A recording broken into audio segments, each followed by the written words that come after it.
The guns have fallen silent, the stars have aligned, the great wait is over after this year-long case. We're not talking about a British rock group. We are talking about the NASCAR versus 2311 and Front Row Motorsports case, the antitrust lawsuit, and the trial is over. The parties settled Thursday.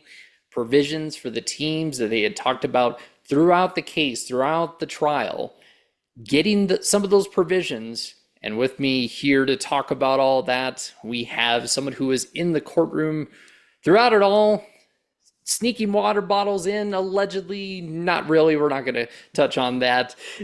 John Newby from Fanbuzz and Johanna Cox, our legal expert here, going to talk all about it. But yes, today a big day in NASCAR history, a landmark moment, of course. NASCAR in 2311 and Front Row Motorsports all reaching a deal. I mean, John, first want to go to you, just what was it like being there, seeing those scenes that were described, and was there any indication that something like this was going to come today? A little bit. So it was very surreal being there this morning because when we left last night, there were all the conversations. The plaintiffs had rested their case. So 2311 Front Row Motorsports, they'd finished talking about everything we wanted to cover, track sanction agreements, the IP restrictions on the Gen 7 car, whether or not that was anti-competitive, the driver restrictions in the 2016 charter agreement that were removed for the 2025 charter agreement. So the big discussion was, well, Jim France finished his testimony. He saw a bunch of letters from Rick Hendrick, Roger Penske, Joe Gibbs, all saying that they did not like the agreement they had signed and that they really wanted permanent charters. And then he still said, hey, I didn't want to give them permanent charters. And so we were left and we were thinking, okay, that was a very strong case by 2311. They did really well presenting all their different points. NASCAR's legal team focused on an entirely different subject, in our opinions. They're focusing more on whether or not the charter agreement was good because it gave teams more money. So it was just a lot of, hey, I mean, at this point, like at the unofficial halfway point, it seems like NASCAR is I don't want to say winners, losers, but they were down at the half for, a different sports term. And then after that, there was a lot of talk about NASCAR's expert economist who came in. And he, in my opinion, which I would love to get some more legal insight on, he spent 3 hours just saying that the plaintiffs had calculated damages incorrectly, which as a reporter, I thought, okay, it's kind of odd that their defense is focusing on, well, we don't think these are the right number of damages. Because if you're trying to win the case, why would you be talking about paying damages at all? So that was kind of my first indication that, something was kind of off. And then we got there this morning and they started court half an hour earlier than normal without telling anybody. And we're like, well, that's really weird. And then we walked in, and then all of the desks were clear. Like they had their computers there, their monitors there, but all their binders were gone. The TVs that display all the pieces of evidence were just locked up in their cabinets, and everyone was just kind of huddled talking. And that's when you're like, okay, something really weird's happening. And that's when, Judge Bell brought in the jury and said, hey, I'm going to take an hour of your time. Hopefully, it'll save you several hours. We'll be in recess for an hour, which at that point was, 8:20 in the morning. And so everybody's like, okay, we just got there. What is happening? And so that was really the big moment where you're like, oh goodness, there could actually be a settlement today.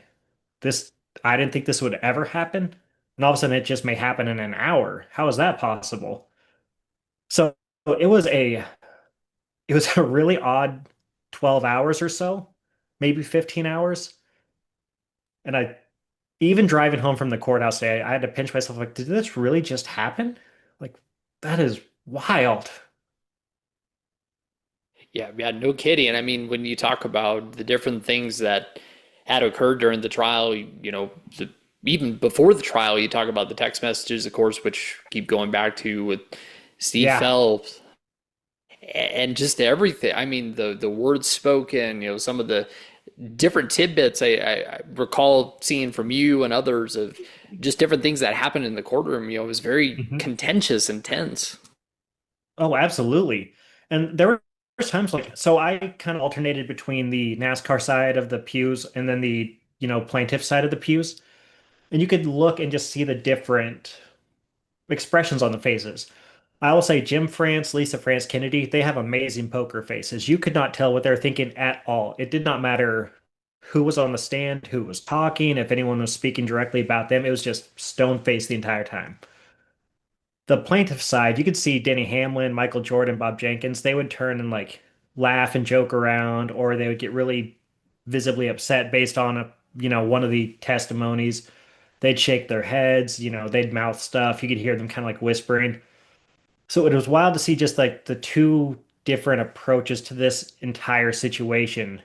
A lot of emotions on the sleeves on this side, poker faces on this side. So it didn't really give you a great indication of who was going to be ahead at the halfway point of the trial.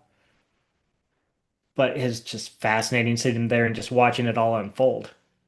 Well, the settlement part, I think we've touched on this when we spoke a while ago. The lawyers probably were still talking the whole time in the background. So even though we don't give you guys our cliff notes and we don't tell you what we do, they probably were still having the discussions and the settlements on settlement and different things like that. So, because our trials, I think you mentioned, John, about getting up early, going to court, coming home and working until 11. Those are normal days for lawyers in litigation, up at 3, bed by midnight, maybe if you're lucky. So you could always tell if it's a long trial by what the lawyers look like later. The hair gets disheveled and all that good stuff. So it sounds like they were probably doing a lot of work outside of the courtroom that you guys didn't see, which is good. That tells me that the lawyers, and we've said this before, they were great lawyers, very talented, but they were also very conscientious about the stakes. It's interesting the contrast that you mentioned between the two sides. The jurors see that. Jurors watch, and I don't know how much you were able to see the actual jurors, John, when you were in there, Quite a but they lot. notice, yeah, so they notice those. They'll glance over when things get said. And that nonverbal that a client does at counsel table is definitely going to influence their decision, whether they think, what was said, if these people are acting like they did nothing wrong, or they're acting really guilty, or they're trying to make a joke or light of something, the jurors will consider a lot of that. But the timing was interesting. I know you shared some of the things that were talked about. I kind of, since I couldn't be in the courtroom from where I'm at and they don't stream it on court TV, I did, like the Twitter follows and things like that, watched it on X and several summaries and such later. And there was a lot of people that were very upset with the Francis. His testimony was not received well. And from what I've, gleaned in conversations with you guys and some others, that seems to be consistent across what was observed in the courtroom and outside. Mhm. And so, depending on, how they thought the jury was perceiving their client, that may have been a little nudge towards some of those concessions. But remember, in a settlement, both sides conceded something. Mhm. So the plaintiffs and the defendant, they had dug in on their two positions going in. They both gave up something to get to this agreement, which was good to see today. Absolutely. Do you mind if I ask you two quick questions really quick? Sure. So the first one is the damages thing I mentioned. Is that normal for a defense to be talking about damages in their defense? It is in these Okay. cases. It sounds like they came straight out of the chute and did it right away as the first attack. That is a strategic call the lawyers made. Mm. Remember that before the trial even occurred, the judge had already issued a ruling that they were a monopoly. They had defined Mhm. NASCAR as monopoly. So the first piece that the plaintiffs had to prove was basically done. The second part was, had they specifically been harmed based on the monopolistic Mhm. actions by NASCAR. And so in a civil case like this, no one goes to jail. So the only harm that would have been shown is money. And so they probably were trying to just attack that right out of the chute. And when you'd have different experts, one way to attack an expert is how they got to their conclusion. And the way you were describing what they were presenting, it sounds like they were trying to attack how this economist got to the conclusion. Not that it doesn't exist, but just how they got there. That was exactly what happened. And then my other question, when they had them in the courtroom, Judge Bell very specifically said, hey, nobody's going to be standing up during direct examination or cross-examination and redirect. You're all just going to be sitting at the, your respective tables. I mean, how does that change the dynamic? So I didn't know that was one of the directions, but typically, and you probably have seen this on TV, the lawyers go up to the podium and we Hmm. do our thing. Now, any trial attorney loves our podium. We love them. And we use it. Number one, we go up with a boatload of computers and papers and post-it notes and all this stuff. So it allows us to Mhm. get our thoughts in a central place. But that is also how trial attorneys are theatrical. That's kind of, I never was in, theater or plays or anything. I probably should have been, but that's kind of our anchor spot, not ankle, sorry. And we will use it and pivot, and you bang on podiums. Like, you get a lot when we can have our whole body moving as a trial attorney. You can relay a lot to the jury that way. If we're stuck sitting down, there's not a whole lot that we can do. We're limited in our movements and what we can do with our body, where we can go, those sorts of things. So that it kind of contains the lawyer's presentation a little bit. Okay, I got you. Thank you. Mhm. That's interesting. And, continuing kind of on that thread, when you're an attorney in a case like this, is it, and it's kind of going toward a settlement, is it more so that you're kind of conferring with your client, or is your client conferring with you? How does that kind of go when it conferring with them, like after proceedings on a specific date to the point where, we get a day like this where a settlement happens? Oh, they probably were talking to their clients every night on a case like this, and even not in a 2-week trial, even on cases where I just have 2 or 3 days. Every morning, I meet with my client, usually about 6:30 in the morning. We spend an hour together. We get to the courthouse by 8. We talk more there. All breaks are spent with the client, so I'm pretty sure that they had all these kinds of discussions ongoing, especially since you had a weekend in between. There were several hours, I'm sure, having these kinds of discussions. But ultimately, the clients do need to approve these types of settlements. Lawyers can't just go rogue and settle a case.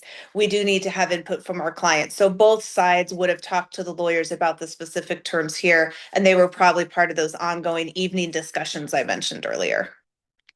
That's interesting. Yeah, because and also too, when you're going through negotiating this settlement, I mean, what does the process look like? Is it just kind of attorneys come together talking, or do you have the parties involved in there? What does that look like?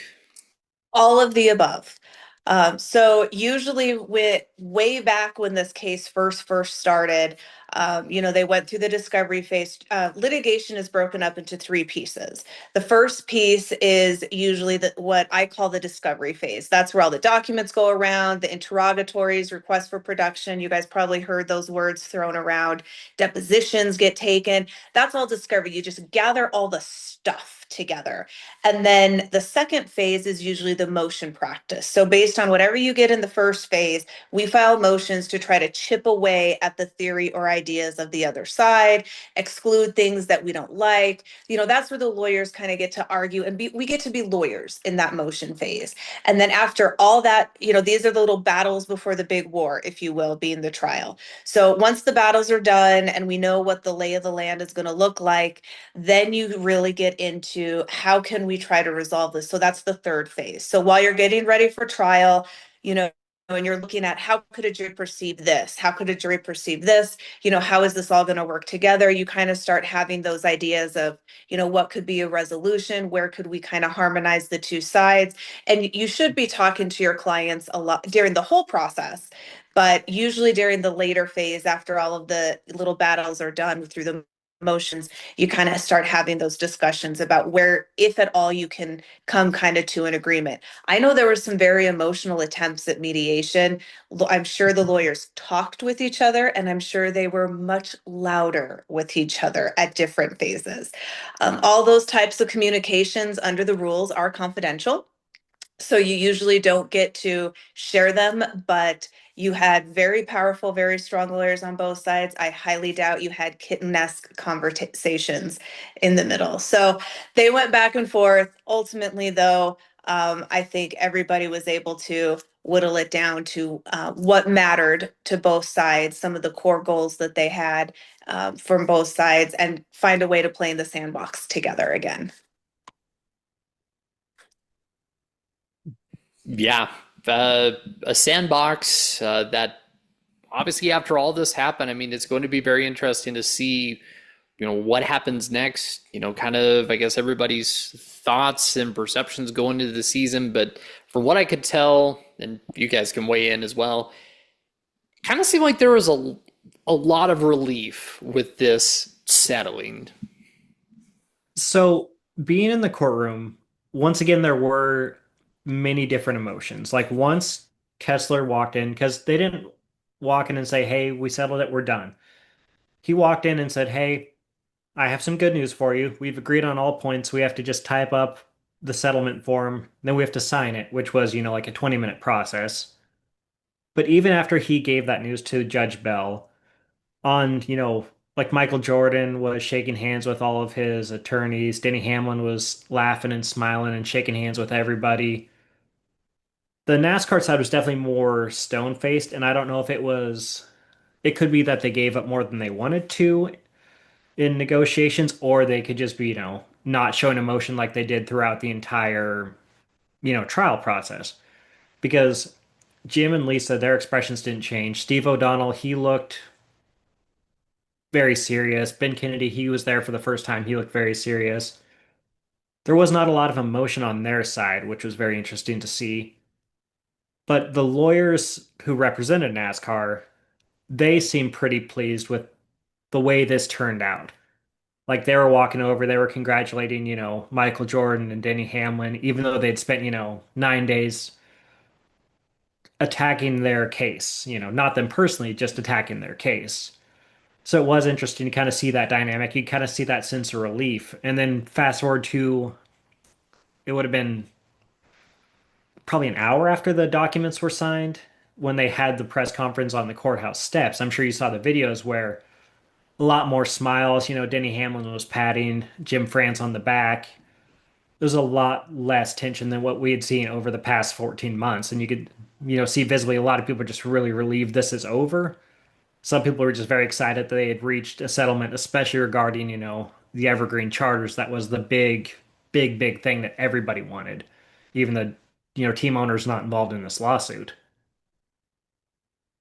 And I can recall too, and correct me if I'm wrong, but Steve Phelps, Steve O'Donnell went on the stand, and I believe they even were kind of seeming like they were pushing for permanent charters within.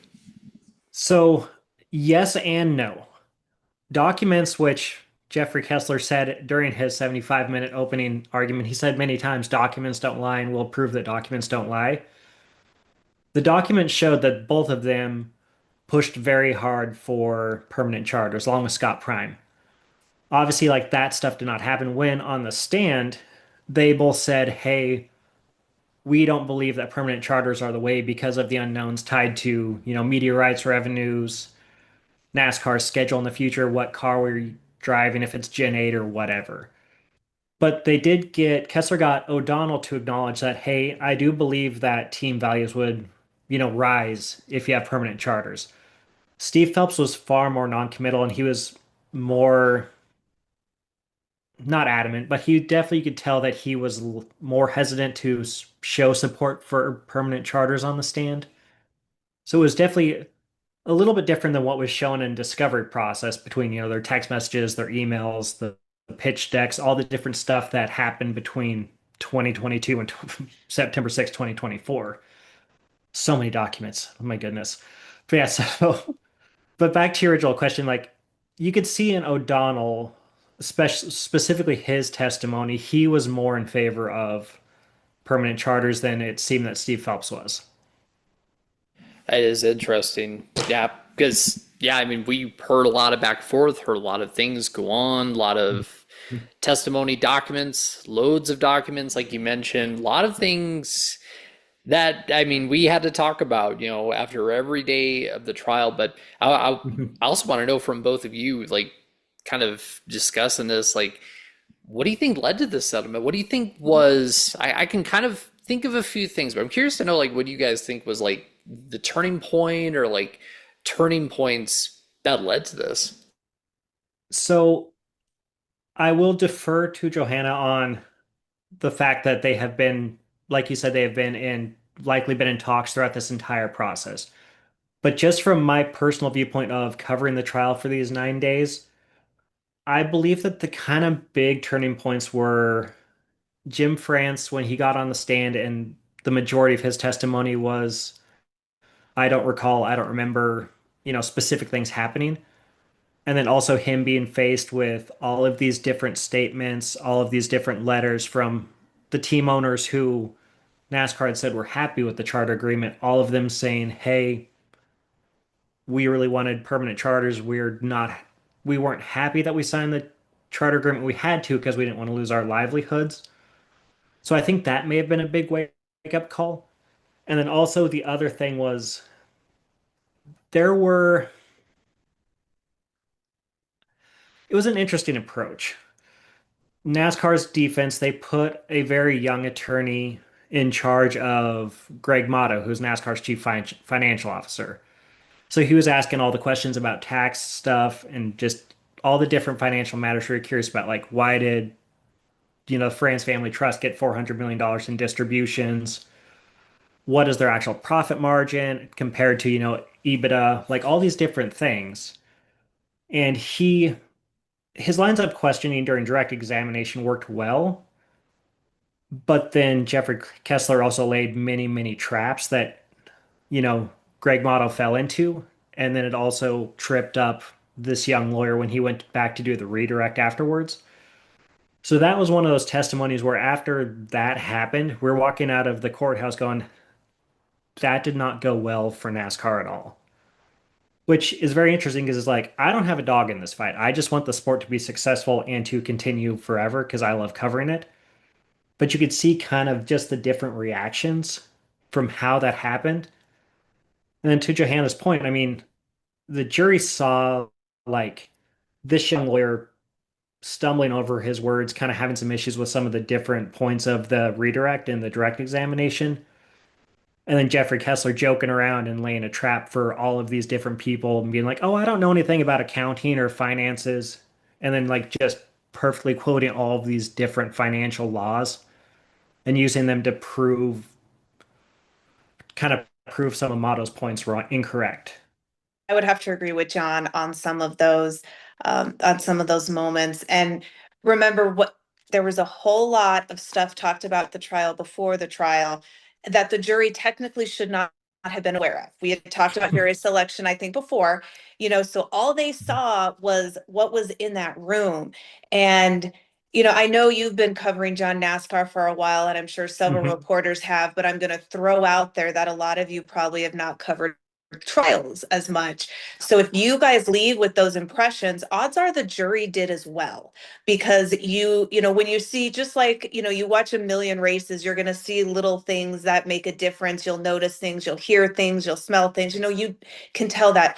I've done, hundreds of trials.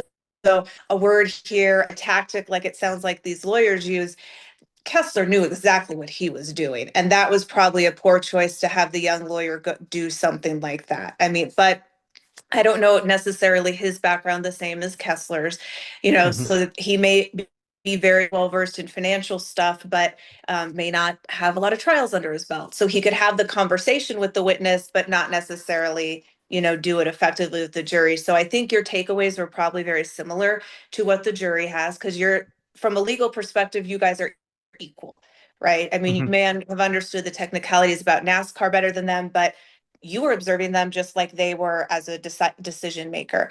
So they probably took that away. And So they probably getting a couple of beatings like that is definitely something that would cause them to think a little bit. Last week, on Friday, the plaintiffs had still put on a good case. So even going into the weekend, I know we're 4 days, today's Thursday, so I guess 4 days even after last week, the plaintiffs had done a pretty good job, getting out there pretty solidly, the environment that these teams were working in. And I had mentioned that, before when we had spoke. So that combined with some of these things this week may have just been the tipping point. They also kept out, not all of NASCAR stuff got in because we didn't get all the way through their case. So it may have been one of those just strategic things where the client just says, hey, look, I don't want to have this laundry aired in public. Just cut it that way. Because what I have not seen, which was a really big thing, at the start of the trial, everyone was talking about the non-compete clause, or not the non-compete. There's the non-compete. You can't sue for past antitrust violations and all that stuff. And I didn't see today in the reporting about the settlement if that was actually resolved. So even though they may have reached an agreement on the charters or some of these other things, again, both sides give things up. So maybe that was one of the concessions from the teams. I don't know, because not all of the settlement agreement will be made public. There will be some things that remain confidential. But we'll see next season, whatever impacts the team come out. But it could just be simply that, it was a strategic call, or, it could be like your takeaways where they took a hell of a beating. And at some point you just don't get back on that horse. So I don't know what was in their head since they're not my clients, but it could have been a combination of those, one or the other, or even other factors. So, on one note that you mentioned, actually, sorry, two notes. One, I agree. The reporting, no one mentioned them removing the provision saying that you can sue NASCAR or can't sue NASCAR. And I know Michael Jordan's not a fan of that specific provision because he testified to that fact, but it does appear that that remains in. So that does seem like something that, maybe the plaintiffs gave up to make the settlement happen. And then my question is, when you look at the different turning points, this is something that I was trying to like research on the fly during recesses, but the whole prospect of, like improper impeachment, that concept, Kessler's side tried it once and failed. NASCAR side with Lawrence Buterman, he tried it, I believe I counted 5 times that he tried, and then he was going to try it a sixth time, but it got shut down by Judge Bell before they could start. Is that is that a pretty important part of the case? I mean, how much impact does that have? So in order to impeach a witness, you usually have to lay the foundation of a previous statement that that witness said. Under the rules, you are not allowed to impeach a witness with something somebody else said. So if I had Jonathan on the stand, I could not ask him about a statement that you, John, had made. Okay. Okay. I could only ask you specifically about a prior statement that you made, because part of the rule when you do that, you have to lay a foundation for that being a number one, a prior statement that you made. And then number two, you have to also lay a foundation to show it's different than what it is that you just said while you were sitting in the witness stand today. Okay. So as you go through that process, then that's where if you don't have the process or you don't have the things in line, or what you're trying to use to lay the foundation is against an order that Judge Bell had in place before, it's not going to go. You can't do it. You can't just say, you said this 2 years ago, and now I'm going to talk about it, right? Like you have to go through, it has to be similar to what you were just asked today. It has to be a statement, and it can be written or oral. So, when people do their public speaking now or their TikTok videos and things, that is still considered a statement. You can do that. Text messages, all those are statements, but it has to still be in the same context of what you're talking about. And then even after that, once I get through all that foundational stuff, I present you, the witness, with a statement, and you have to be given an opportunity to explain it. Like, why is it that 2 years ago you said this and today you didn't? Because you've seen those tricks where it's, oh, were you lying then or are you lying now? Yep. That's what they're trying to get to. but ultimately you still get to explain that. That's why, I can't use Jonathan because it's your statement. So we have to, but there's a process that we have to follow under the rules of evidence. The federal rules is what they would have used today. Most states are very similar, and you have to go through that foundational and then also allow the witness to address it. So if you meet the first part, that's why they would have been successful. The last one, there may have been an evidentiary ruling from the judge that just said, no, we're not going to go there. And I believe the last one, if I'm correct, I need to go back through my notebook, but I believe it had to do with Richard Childress's financials and all of those different situations. Whereas the examples earlier in the case were all using the depositions from March whenever those happened. So again, if in order to get anything in, even if it's for impeachment, there's two requirements that we have to show way back before we even start that foundational process. Number one, it's relevant. So it Mhm. has to be relevant to something in the case, not just I want to impeach this witness. If you make it through all of the stuff you have to do as the lawyer, is that piece then going to be relevant to some issue or fact in the case? And then number two, is it admissible? So even if it's relevant, we have a whole nother set of rules to get it admitted. Lawyers read a lot. This is why nobody likes talking to us. But if we get there, if we get through the first one, then we have to show that it's admissible, and we have to show, be able to argue that we meet all of the basis for this little piece to come in. So when it came to Childress's finances, you can see there's several different reasons that it could have been kept out. Since we have those two kind of series of rules we have to meet as lawyers. Understandable. Thank you for explaining that. Sure. That is a very interesting, like, to kind of go through everything that happened within the courtroom, to understand the different pieces of evidence. I mean, a lot going around. One thing that went around that I think even caught Richard Childress off guard was the mention of the deal with Bobby Hillin Jr. and mentioning how there was an NDA in the whole process and kind of some questions about, how did NASCAR learn about this? It kind of sounds like this isn't done. No, not at all. So this is not resolved. There were three moments over the past couple days after Richard Childress took the stand because, for backstory, Bobby Hillin Jr. signed an NDA, so he cannot share any of that information about Childress's financials, his company's financials with anyone else. And somehow NASCAR got hold of those documents. So plaintiff's attorneys immediately filed a, they didn't file, that's the incorrect term. They raised a protest, so to speak, in the courtroom because it was not in the discovery process. It was not listed in the exhibition list that I saw. And no one ever divulged how NASCAR got that information. So they immediately said, hey, what's going on? How come they have this information? We never got this information. We need this. We need details. And NASCAR's attorneys, for lack of a better term, were kind of sandbagging on it. They would not give them the information the first day. Judge Bell told them to work on it overnight. They came back, they still hadn't done it, which plaintiffs' attorneys were getting more and more angry with them. Then at the end of last night, they still had not gotten anything worked out. And Christopher Yates, who is one of the NASCAR attorneys, said, they have so many questions that we have to answer. It's a really long process. We're trying to work through it. And then Danielle Williams from plaintiff's side, who she is awesome and I do not want to mess with her. She stood up and waved a piece of paper and said, I have 6 questions. It's very simple. And Judge Bell said, hey, get this figured out overnight, or else I'm going to make a ruling tomorrow, and you don't want that to happen.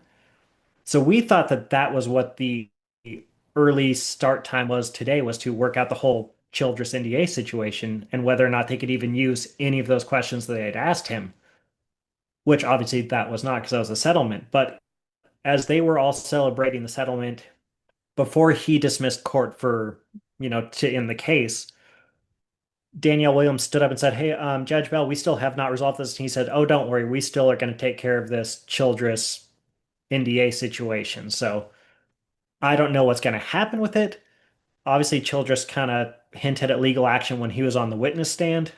But moving forward, I mean, that's still a really, really big piece of the puzzle that needs to be put into place.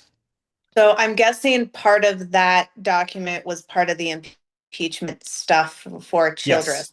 there is no requirement that you disclose impeachment evidence. Okay, so Oh, you okay. can do that lead it. That remember I took there's again there's so many rules, but and then all our rules have sub rules, and then we all have a million cases that interpret the sub rules and their paragraphs and all that stuff. So remember, when I had walked through that impeachment process a Mhm. little while ago, we don't have to say what what it is that we have. We're not required to do that. Now, at some point though, there is in that same series of rule, if it is asked for a copy of that and some of these other questions, which I'm guessing were those foundational questions, her series of Mhm. 6 are going to be those foundational questions that I talked about earlier. We are required to provide those. So even though Okay. we don't have to disclose it, if we're asked, we do have to go through that process. So they were both correct in their own ways, if you will. And so that probably was also a factor in the settlement discussion pieces because I'm sure Childress has a nice team of lawyers that can write very persuasive letters and full of encouraging words to not make this a bigger issue than it needed to be. Because that, remember, there's the relevant piece. So some of that stuff, which when I kind of looked, was reading a little bit more about that today as that kind of bubbled up in conversations on X and online, um, that some of that may not have been relevant to the actual issues that were at play, and Mhm. that's those personal financial things for people are protected. We have a lot of rules in the courts that protect that, and it really has to meet that first threshold requirement of relevancy. And so, if that had gotten out for Childress and it didn't meet that requirement, or things that were public in different ways, that could have, I mean, that could have been harmful for him. So I do think Judge Bell will address that. He has a very good grasp of the rules of evidence and their consequences Mhm. in cases with these kinds of stakes. So I would believe him that he is going to address it later. We may not get it, posted on X in a series like we did now, but I'm sure he will address that issue and how it came about in his own way. So now that you reminded me, one of the lawyers did mention the word impeachment when discussing the financial information, but one of the things Judge Bell said was he didn't want to be dragged into this fight, so the court is going to do everything it can to protect his financial data. Does that overpower the impeachment purposes? So remember though that in order to get to that impeachment foundation, you got to Mhm. meet the first one that it's relevant. Yeah. And so I that's kind of a signal with the words you used, and I know it wasn't a direct quote. You're kind of paraphrasing Judge Bell. No, that was a And direct quote. it was okay. So that's kind of a signaling then that basically, it's not going to be relevant to it. Whatever purpose Childress was Mhm. serving in the trial at that moment in the stand, those financial things weren't going to get to the point where he would go. Judge Bell does know. I mean, he's done several trials. So, and when you watch trials, I hope you do watch some more after this, but when you do watch them, you can tell, like, the purpose a witness is on. The initial responding police officer is going to describe the crash scene, right? Mhm. A rape victim is going to have to say what happened that night. So you kind of know the role that a witness is going to play, and you're going to know things like financials just aren't going to be part of it. So he was protecting that rule and using it appropriately because there still is that gatekeeping thing that a judge does to make sure it's relevant and admissible, and the lawyers in would be able to go through that whole line of the series of questions and things I went before. So I think he was just cutting to the chase without having to drag it out in front of a jury for Childress. Makes sense. He's someone who seems to want to cut through it all, like you said, and just get to the point. Yeah, he was a good judge for a trial like this. Oh, yeah, very much so. And I think he made a lot of people laugh and kind of have a lot of reactions for sure. He had that like mix of kind of sharp wit, but also gravity and levity to the whole situation. Yeah, that was something, even days where he did not get sleep because the lawyers were filing objections at 2:50 a.m. and making him very upset about that. He still would find a way to crack some jokes because that was the day where he delivered a harsh message to both legal teams about their actions, and then 5 minutes later was joking with the jurors about, how cold it was in the courtroom and how a federal judge doesn't control the temperature in a courtroom. So he had a lot of fun with that, and he loved joking around. He even told the legal teams, I think it was on day 3 or 4 of the trial where he just came back from lunch recess and said, "Hey, a bunch of new judges are getting sworn in. I'm just going to pass your case to one of them. You guys have fun." He just had a lot of fun with that the entire time. He was joking about Danielle Williams being a walking boot and whether or not that was, putting a Jordan brand on that. Uh, but he did strike a nice balance because you could see when he was very frustrated at the pace of the stuff just by the expressions on his face. Mhm. But then he also knew how to lighten the mood when it was getting really intense. Oh man, the Judge Bell may have inspired Michael Jordan to come up with a new product. We could see. I kind of like to see that, like it sucks being in a walking boot like that. So who knows? Yeah. And maybe this ties into the next thing I wonder. Maybe it'll be sold at Bass Pro Shops. I can't, another person. Thank you, John. I appreciate that. Another person who I think is very happy, relieved, whatever the emotion it may be, to see that this lawsuit and this trial is all resolved, I think is Johnny Morris, the head of Bass Pro Shops. I'll kind of read a little bit of the letter that came out last night.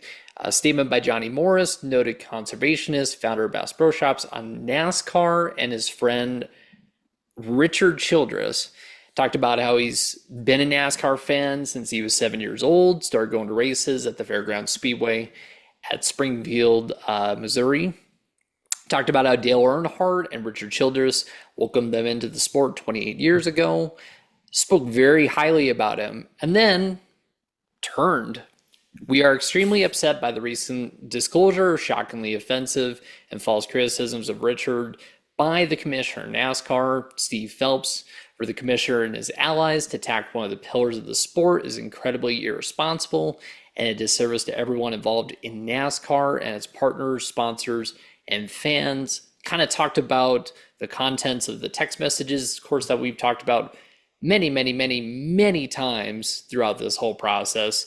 Likened it to baseball. If one of their commissioners would have come in and disparaged like a Hank Aaron or a Babe Ruth or Willie Mays or someone like that, and at the core of this case and this trial is money. I mean, let's boil it down. It's all about money. And you have a sponsor like Bass Pro Shops, the head of a company, a major sponsor for NASCAR, coming out and saying something like this. I mean, we were talking about the different factors going into the settlement. I've got to imagine, you guys can both weigh in on this, that probably weighed on both parties kind of going into it.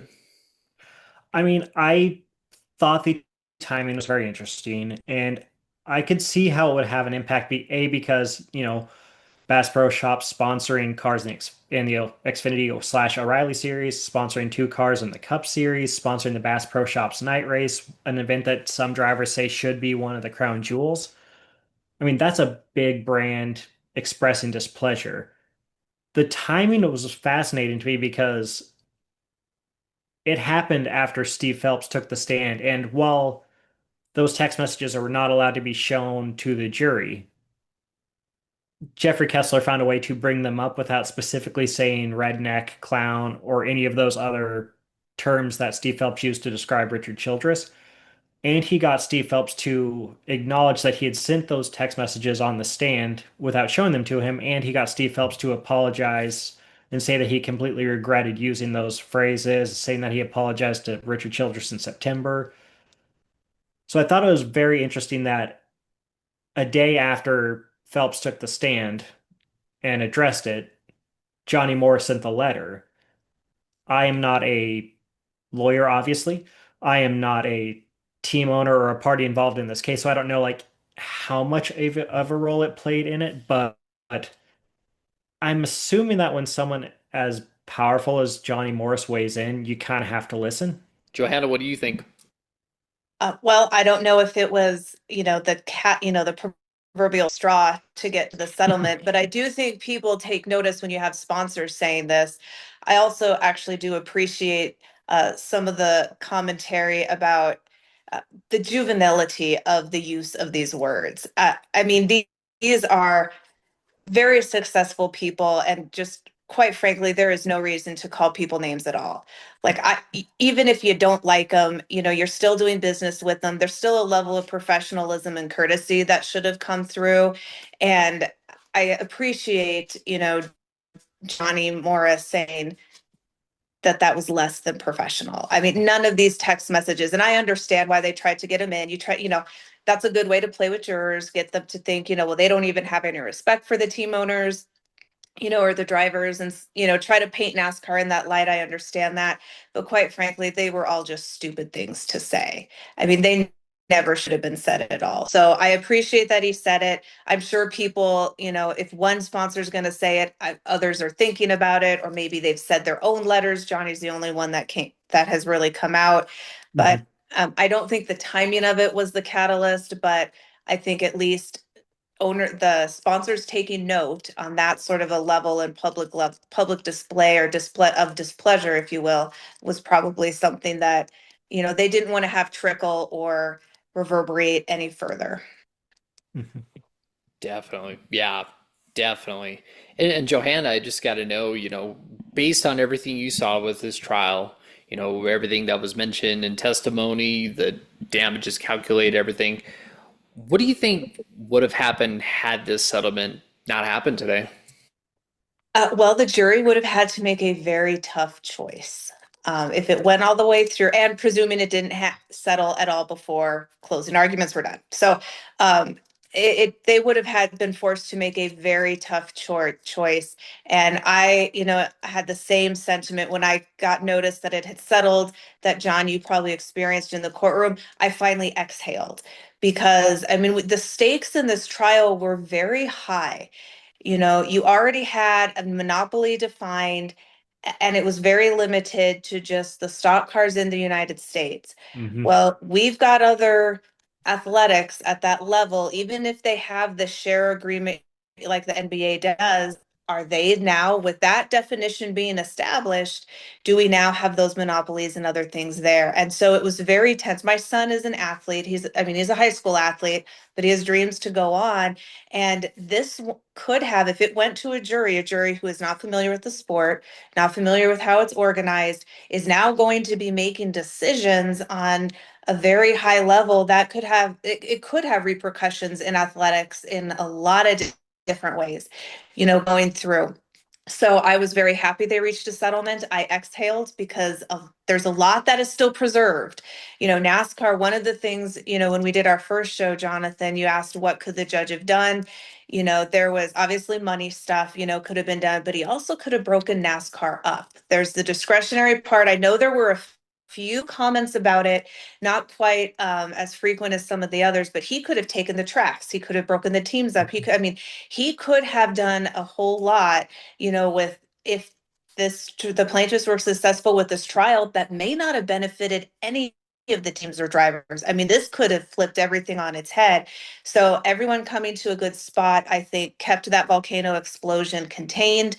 And that was good. That was good, because this would have had reverberations in potentially a lot more than just NASCAR.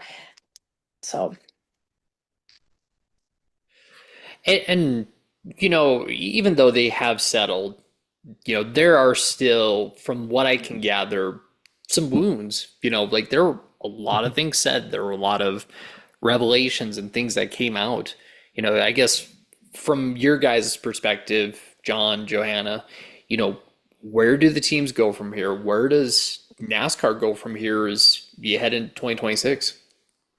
There's a lot of healing that has to be done, but like Johanna, I am very, very, very happy that I cannot state that enough. Very happy that they settled, because, as Judge Bell said numerous times over this past year and change during hearings, you guys are trying to burn the house down over your heads.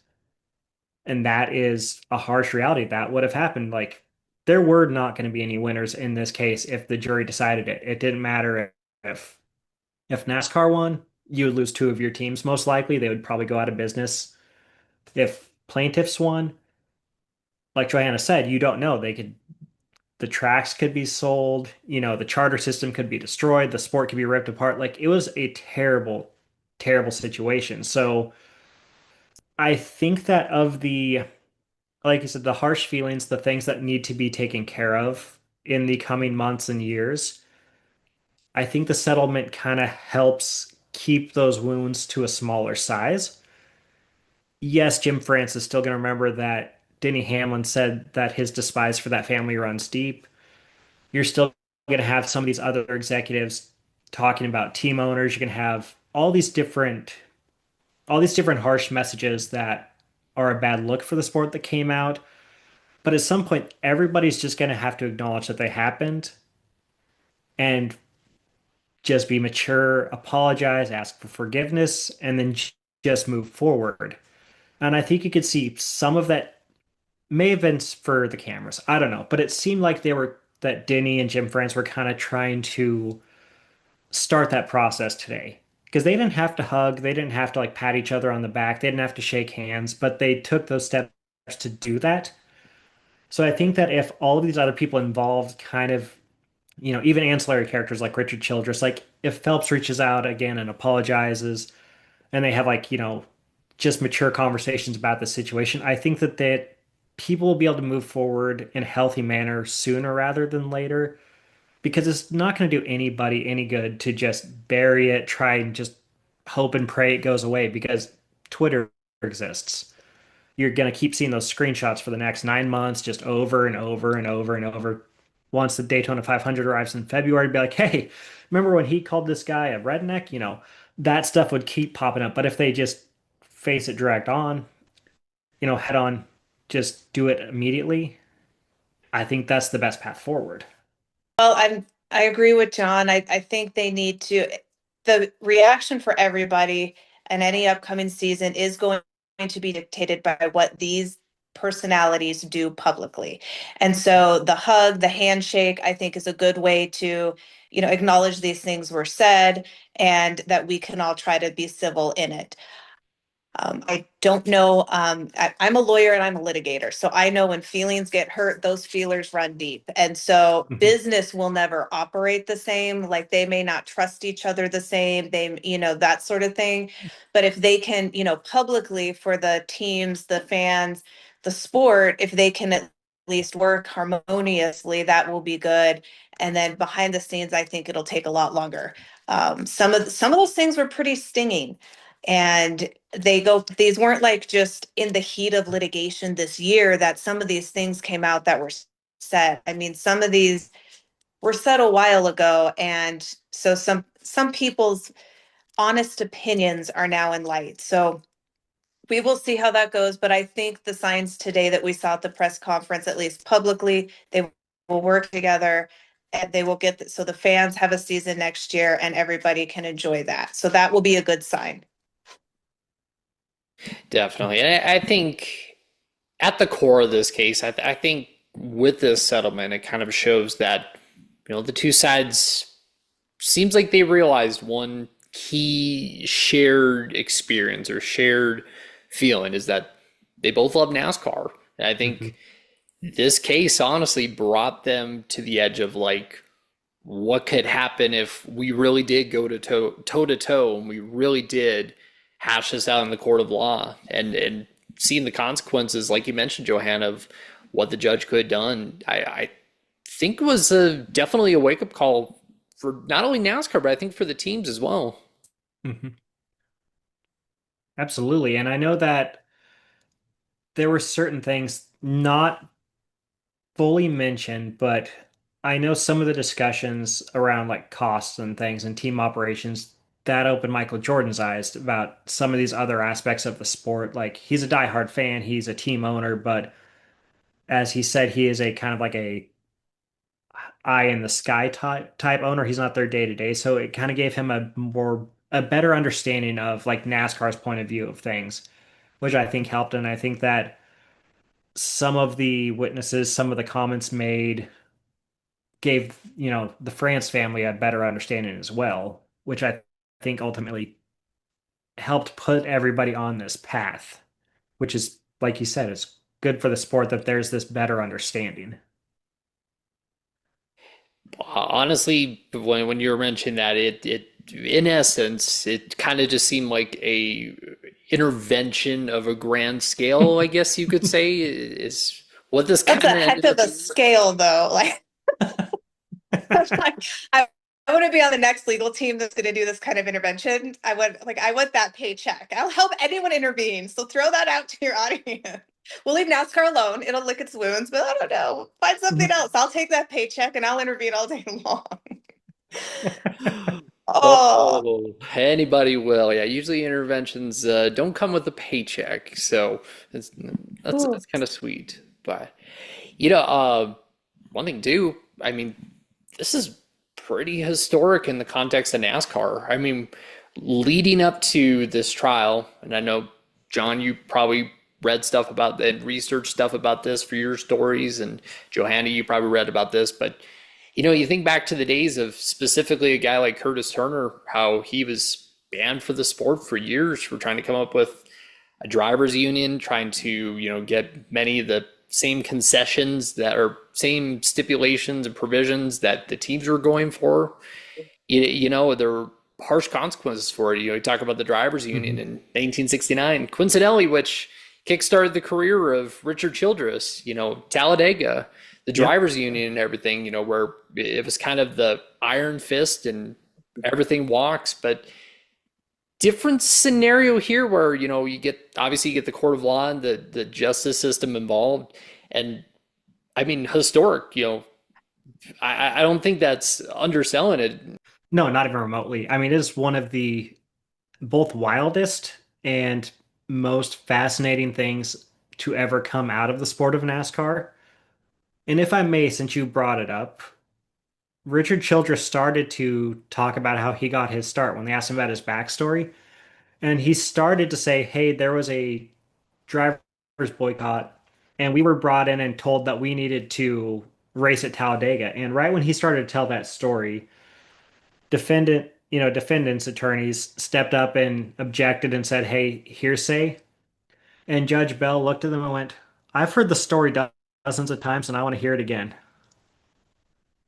And so he let Richard Childress talk about, driving in a race because drivers were boycotting, and that put him on the path to owning a NASCAR team. And it was a very funny moment. It was tense at first, don't get me wrong, but once Judge Bell said that he had heard the story multiple times, then it kind of made everybody laugh, even, the defense. So it was a nice breath of fresh air in that moment. But going back to your original point, I mean, nothing like this has ever happened before. Hopefully nothing like this ever happens again. So it is just going to be one of those wild times in NASCAR history where someday someone's going to write a book and you'll just be flipping to the page and be like, oh man, Kyle Larson won a championship. And then a couple weeks later, oh my goodness, NASCAR was in court settling this massive antitrust case. Yeah, for sure. Definitely a different, I think sets a different precedent going forward, kind of, especially for how the dealings go. I don't think that's unfair to say. Johanna, if you want to weigh in a little bit, John, what do you guys, do you think? Well, I think it's historically legal too. I know it impacts your sport significantly, but as an outsider, just as a lawyer, I mean, this was a very significant legal case, especially, and I know I've said this before with the way sports are going or other things like that. I mean, we exhaled, but there's still a lot of questions. Mhm. So, and I guarantee you this is going to come up again in a different context. NASCAR's history, just like all of them, it's filled with little bumps and hiccups, ups and downs. I think this is a bump and NASCAR will rebuild. It'll be solid and everyone will have a really good future. But I think some of the legal takeaways that were not resolved because we got this settlement, I think those are going to get litigated again. Lawyers like to litigate. We got a lot of them in the United States. So I don't think those doors are totally closed. I just don't know exactly at this point how that'll come to fruition. And we may have another conversation again and say, remember when, and draw those parallels in the future. Absolutely. I mean, I wholeheartedly agree. I don't have much else to add, but I could definitely see this happening down the road to your point. Just don't know when or where it'll happen, but if it's in our lifetimes, you'll look back and say, "Oh goodness, how does this compare to when this situation unfolded in NASCAR, and how does it affect whatever sport, if it's NASCAR again or if it's a different sport dealing with these similar issues?" Definitely. Yeah. So this is all wrapped up now. We finally get to go to the off season, which someone informed me that the off season is officially. I really don't want to tell you this, John, because I know you have been busting your butt, but like, yeah, we have reached a key point in the off season. You probably heard about this already. Well, let's just say the cross flags are out, but we'll say nothing less. I'm Man, sorry, John. I was hoping to take a vacation. I wanted to kind of say kudos to you and to, everybody there in the courtroom, of course, being able to, give up that time, be able to, put in the effort, the work and everything. I saw you guys even did a photo after everything was done. I mean, I mean, what was it like just over the course of time? Just like being with those people, the group of people and just, going through every day in those long hours and everything. So there was a interesting moment because if you go back to, I believe it would have been early November 2024, the very first hearing they had when Judge Frank D. Whitney was in charge before it got passed to Judge D. Bell or Kenneth D. Bell, sorry. By the way, happy 1 year anniversary to that decision. Back when we were in our very first hearing, I was sitting next to Matthew Weaver from motorsport.com, and he has this big goofy grin on his face. I'm like, "What's going on, man? This is like a really serious situation." He's like, "This is so surreal." He's like, "We cover NASCAR and we're sitting here in a courtroom as lawyers are about to talk about this, preliminary injunction or whatever item was on the agenda for that day." He's like, this is wild." And then fast forward to more than a year later, I was standing next to him outside the courthouse today, same grin on his face. I'm like, "You doing okay, Matthew?" And he's like, "Man, this is so surreal." And I was like, those are the exact words you used to me the first time we sat inside this courthouse for a hearing. He's like, "Really?" I'm like, "Yeah, no, literally word for word." It's like, man, this is crazy. But it was obviously, if you think back, it's been 14 months. There's been a kind of a core group of us who have been there for everything, you know, and there was a larger group for the 9 day trial. In NASCAR, there's not a lot of media members. So you get along with pretty much everyone anyway.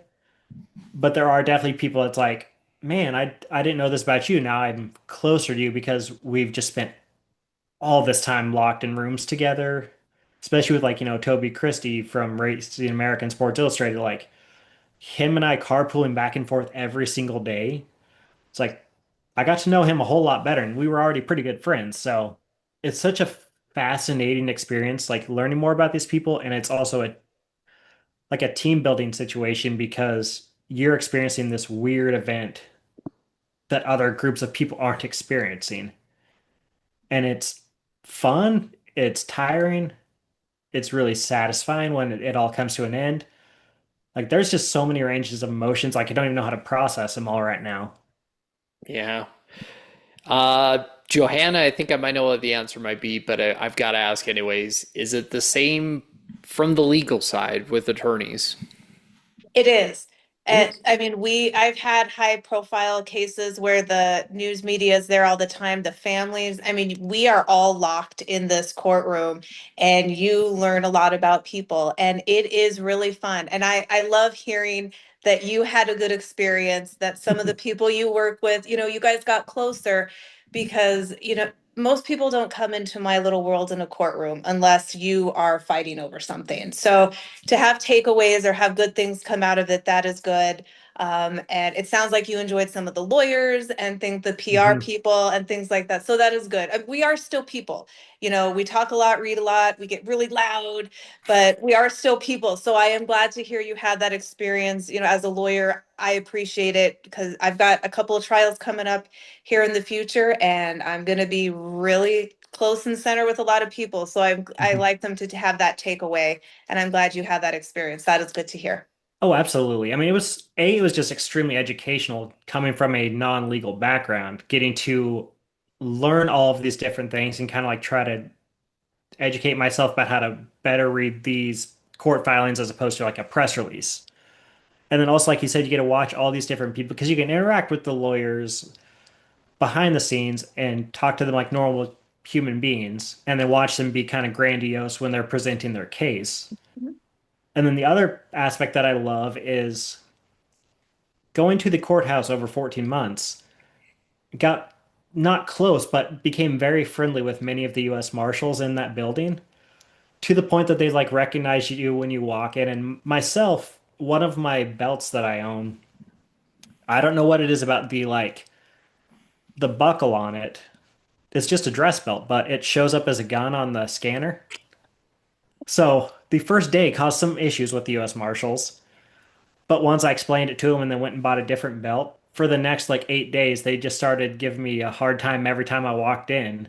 It's like, oh, we're not gonna have to go after you again today, are we? It was just fun, like you said, building those relationships with people you would never interact with. Yeah, But you still got like talk to them. It's like even when we were leaving the courthouse for the final time, like I went and shook a bunch of the U.S. Marshals' hands. I was like, hey, thanks for, putting up with us for over a year. Also having some fun with us too. And like, you guys were great. It was good having you here. good, good. I like hearing that. So thank you. Of I'm course. really glad you had that good experience. Oh yeah. Yeah, I love that answer too, Johanna, because I honestly was expecting kind of the opposite. You talked about the contentious talks, not kittenish talks, so that is nice to hear. That is a legal term, a very specific legal term of art. Wow, No, that actually, I literally just made it up today. It just came out. I don't know. Yeah, I'm glad you appreciated it. well, hey, you are an attorney, so it is technically a legal term because it came out of your mouth. So there you go. Sure, we'll go with that. I'm using it in court then the next time. So, John, I have to know because you mentioned it. Where are you going on vacation? Are you going to be going to law school over the next year because of this? Well, what's I, next? I thought at this Which point I category? have an honorary degree. But honestly, I have not figured that out yet. My wife and I just bought a house, so this trial popped up right as we were in the process of moving. So we basically moved in our bed, our couch, and like our kitchen essentials. And then I was like, all right, honey, I'll see you in, 2 weeks. So the next few days, especially this weekend, will be spent, cleaning out our apartment and moving the actual stuff into our house. So there'll be that. And then, yeah, I mean, after that, if time allows before Daytona, we would like to go out to the beach because coming from the West Coast, we spent all our time on like the Oregon coast, the California coast, the Washington coast, but we have not been to, the beach on the East Coast minus like one day down in Key West. At Johanna, I mean, I know you like motorsports and you liked it before you did racing, but are we turning you into a diehard? I mean, what we talking about here? We got to know. Yeah, I'm gonna be a junkie. I'm gonna start tagging you guys on X and harassing you about things throughout the season. So you're not done with me yet. I may not offer much to conversations since you'll be, out of the courtroom, but I will definitely still harass you guys. There's nothing wrong with that. Yeah. With all due respect, the less legal analysis you have to give to us, the better. With all due respect. Yeah, if this is the lead into the legal with NASCAR, let's not do this one again. We'll just, follow the races and I'll tell you what my thoughts on those. We'll just do it that way. I like that. Well, with all that said, uh, John Newby, Fanbuzz, Johanna Cox, Stiletto Group in New Mexico, Johanna Cox. Happy off season, happy holidays to everybody. It's enjoy. I think sense of relief we can just enjoy. So thank you all for watching. Appreciate you guys coming on. Take care. Absolutely. Thank you so much for Thank having me. you. Yeah, absolutely.